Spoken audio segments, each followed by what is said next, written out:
BNP মহাসচিব মির্জা ফখরুল ইসলাম আলমগীর বলেছেন, ভারতের উচিত সীমান্ত হত্যা বন্ধ করা। বিএনপি সবসময় এই দাবি জানিয়ে আসছে, সীমান্ত হত্যা কখনোই মেনে নেওয়ার নয়।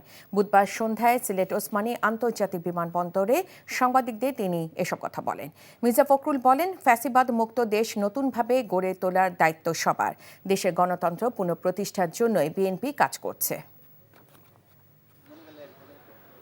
আমরা সবসময় সীমান্ত হত্যার বিরুদ্ধে কথা বলেছি।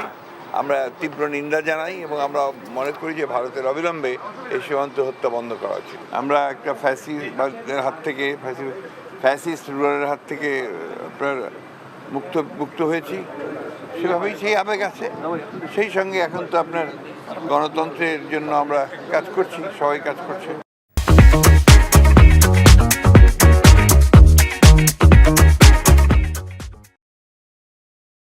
চাকরি পেয়ে গেছি। চাকরি? আপনার কি কোনো কমন সেন্স নেই? আপনি একটা মানুষের বাসায় ঢুকে পড়ছেন কিভাবে? বাসায় প্রবেশের কি নিষেধ আছে নাকি? এই অসময়ে ছাদে আসার কারণ কি? নতুন করে কারো প্রেমে পড়লেন নাকি? আমি আকাশ দেখছিলাম, আকাশ দেখতে দেখতে হারিয়ে গেলাম, হঠাৎ করে আপনি আসলেন।